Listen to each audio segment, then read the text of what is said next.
उनसे बात ये कही थी कि मस्जिदों पर 10-10 लाउड स्पीकर लगे हुए हैं, उनकी मात्रा कम करी जाए, क्योंकि इतनी कोई भी अजान नहीं सुनना चाह रहा, उसको क्यों ज़बरदस्ती अजान सुनाई जा रही है। जो मस्जिद पे जो चिल्लाते हैं सुबह सुबह 4 बजे उठ के, जब आपका मंदिर नहीं, कुछ नहीं, देवता नहीं आपके सामने, मूर्ति पूजा नहीं मानते, तो काहे को चिल्लाते हो? क्या उसके कान गए? Welcome to Rehan Azri world.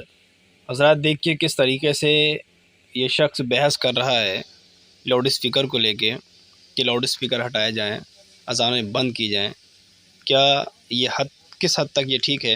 जाने वीडियो पूरी वॉच करें और चैनल पे नए हैं तो चैनल को सब्सक्राइब ज़रूर करें। सुने, सुप्रीम कोर्ट का आदेश है। सुप्रीम कोर्ट ने 2017 में इस पर विचार हुआ था, स्थान चिन्हित हुए थे। सुप्रीम कोर्ट ने ये बोला 10-10 स्पीकर ला के अजान कर दिया है। 10 स्पीकर कहाँ लग रहे हैं? क्या अलीगढ़ की मस्जिदों पर जाकर देखिए, 2017 में चिन्हित हो गए, वहाँ पर स्पीकर लगा करके अजान हो सकती है और बाकायदा सर्वे हुआ है इसका। आपको के हालात के तनाजुर में एक बात मैं कहूँ, बगदाद में मुसलमानों का मुल्क से बात हुई हमारी, वो कह रहे हैं कि परंपरा शुरू नहीं करने देंगे। हम तो करेंगे और जो भी होगा देखा जाएगा। नहीं तो करेंगे क्यों? मतलब से प्रदेश का माहौल खराब होगा। तारीखी विरासत हमारी रही है। ततारियों ने हमला किया, तबाह बर्बाद किया बगदाद को, और इतना बर्बाद किया कि मुसलमानों की खोपड़ियों से मीनार बनाए। दरियाए दजला का पानी खून से लाल हो गया। बादशाह की जो बेटी थी ततारियों की, एक जगह से गुजर रही थी, एक सच्चे मोमिन को देखा, इन हालात में भी वो खड़े होकर अजान दे रहा है। सुभान, अजान दे रहा है। बादशाह की बेटी थी, उसने कहा ये अब कहां से आवाज आ रही जब हम कत्ले आम कर रहे हैं, गर्दन मार रहे हैं, ये कौन है जो अजान दे रहा है? फौजी फौरन गए और पकड़ लाए। ये आज नमाजें पढ़ने से रोक रहे हैं, ये ग्राउंड में नहीं पढ़ेंगे, वो मैदान में नहीं पढ़ेंगे। कितने मैदानों को तुम कब्जा करोगे? हाँ, तुम सिर्फ और सिर्फ मैदानों को रोक सकते हो, पेशानियों को झुकने से कभी नहीं रोक, कभी नहीं रोक। इबादत का ज़ौक़ हमारे पास अल्लाह ताला की आता है। तो ऐसे हालात में अगर अजान दे रहा था कोई, तो ततारियों की वो बड़ी औरत थी, बादशाह की बेटी, उसने गिरफ्तार करवाया। लाओ इस मौलवी को, अब कौन है अजान दे रहा है? उसको पकड़ करके पूछा, तुझे खबर नहीं है बगदाद पूरा टूट गया, तबाह हो गया, बर्बाद हो गया, लाखों लोगों की लाशें पड़ी हैं इसी बुनियाद पर कि तुम मुसलमान हो, हम मार रहे हैं, और फिर भी तुम अजान दे रहे हो। उस नेक व सालेह आलिम रब्बानी ने कहा, हाँ सब नजर आ रहा है, लेकिन मुझे मेरा रब भी है, मेरे लिए मेरा रब भी है। दुनिया चाहे जो भी हो, जब तक मेरी सांस नहीं निकलेगी तब तक मैं अल्लाह अकबर कहता रहूं। सुभान अल्लाह, सुभान। अब सुनिए, उस खातून ने मुतासिर होकर के पूछा, अच्छा अल्लाह सबसे बड़ा है? अल्लाह सबसे बड़ा है? कहा हाँ अल्लाह सबसे बड़ा है, उसी की तुम इबादत करते हो। ये हमारे और आपके लिए बहुत ही सूटेबल बात है। तुम अल्लाह की इबादत करते हो, लोग ये तुमको ताना मारेंगे, अगर तुम अल्लाह की इबादत करते हो तो अल्लाह तुम्हारी मदद क्यों नहीं कर रहा?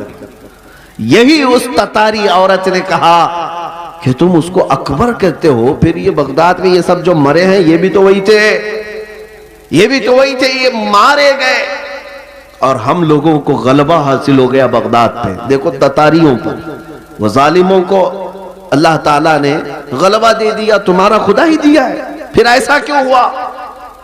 बहुत पते की बात सुनिए, उस आलिम दीन ने क्या कहा कि खातून मैं तुझे एक मिसाल बताता हूं। तुमने देखा होगा कि भेड़ बकरियां पालने वाला कोई चरवाहा बकरियां लेकर के चलता रहता है, रास्ते पर चलता है, होता होगा ना आपके यहाँ भी रेवड़, जी जी, बकरियां चलती रहती हैं, लेकिन बकरियां पालने वाला साथ में कुत्ता भी पालता है। बेशक बकरी और कुत्ते का क्या लेना देना, कौन सा ताल्लुक है? लेकिन ये चरवाहे से पूछे, वो बताएगा कि बकरियां चलते चलते कभी इधर उधर चली जाएं तो ये कुत्ता भौंक भौंक कर उन्हें लाता है और फिर रेवड़ में जमा करता है। बेशक चरवाहा यही बताता है कि इसलिए सारे बकरियों को वो फिर से एक रेवड़ में जमा करे, इसलिए वो पालता है। कुत्ते को इसलिए छोड़ा जाता है, इसलिए पाला जाता है। बिला तशबीह व बिला तमसील, ज़हनों को करीब करने के लिए उस बगदादी आलिम ने कहा, हम उम्मत मुस्तफ़ा हैं, हम चलते हैं सीधे रास्ते पर, लेकिन जब कभी इधर उधर भटकते हैं तो अल्लाह तुम जैसे कुत्तों को हम पर छोड़ता है। मुफ्ती सलमान अजहरी ने जो आपको बताया, आप सब लोगों ने सुना और समझ में भी आया होगा مسلمان قوم کو اس ٹائم اکٹھا ہونے کی ضرورت ہے، ایک ہونے کی ضرورت ہے، نیک ہونے کی ضرورت ہے۔ جس طریقے سے مسلمانوں پہ ظلم کیے جا رہے ہیں، جگہ جگہ مسجدوں کو شہید کیا جا رہا ہے، مزاروں کو شہید کیا جا رہا ہے، یہ صرف نا اتفاقی کے بنا پہ ہو رہا ہے۔ مسلمان بٹ گئے ہیں جس بنا پہ یہ ہو رہا ہے۔ مسلمانوں کو اپنے ارکام بھول چکے ہیں۔ مسلمان لبیک یا رسول اللہ کا نعرہ بھول چکا ہے۔ مسلمان نے اپنا استقبال خود خراب کر لیا ہے۔ میں آپ سے گزارش کروں گا کہ آپ اپنا استقبال سنبھالیں، نمازیں پڑھیں، اللہ سے دعا کریں۔ میرا رب جو کرتا ہے وہ بہتر ہے۔ جس طریقے سے ظالموں نے ہم پہ ظلم کیے ہیں، ایک بھی ظالم اگر زندہ ہو، آپ تاریخ اٹھا کے دیکھ لیں، اب تک بادشاہوں نے ظلم کیے، بادشاہ چلے گئے، راجہ مہاراجاؤں نے ظلم کیے، وہ چلے گئے، لوگ اپنے آپ کو خدا کہلاتے تھے، وہ چلے گئے۔ تو یہ 5 سال کے لیے جو بیٹھتے ہیں، یہ کیا کریں گے؟ دوسری بات، سب سے مین پوائنٹ کی بات یہ ہے کہ کچھ جگہوں پہ کیا ہوتا ہے، جو سرپرست ہوتے ہیں، سرپرست کو تو پتہ بھی نہیں چلتا۔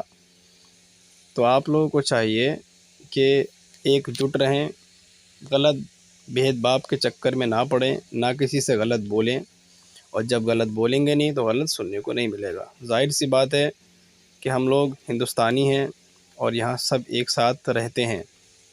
ہم لوگوں کا بھید بھاؤ ایک سا ہونا چاہیے، ایک سا رہنا چاہیے۔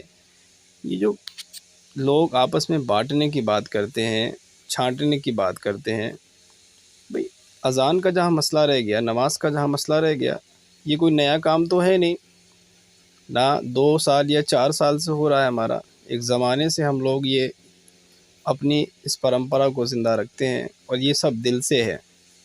بھئی آپ لوگ اگر اپنی کوئی بھی عبادت کرتے ہیں یا کوئی بھی پوجا کرتے ہیں، کسی مسلمان کو کبھی آپتی کرتے ہوئے دیکھا؟ بتائیں آپ، کسی بھی مسلمان کو ایک مسلمان ایک ویڈیو دکھا دیجئے کسی بھی چینل پہ پڑی ہوئی کہ کسی مسلمان نے یہ آپتی کی ہے کہ بھئی ہمیں آپ کے مندر سے کرودھ ہے، آپ شنکھ بجاتے ہو غلط ہے، آپ یہ کرتے ہو غلط ہے، آپ یہ کرتے ہو غلط ہے، نہیں نا؟ کیوں؟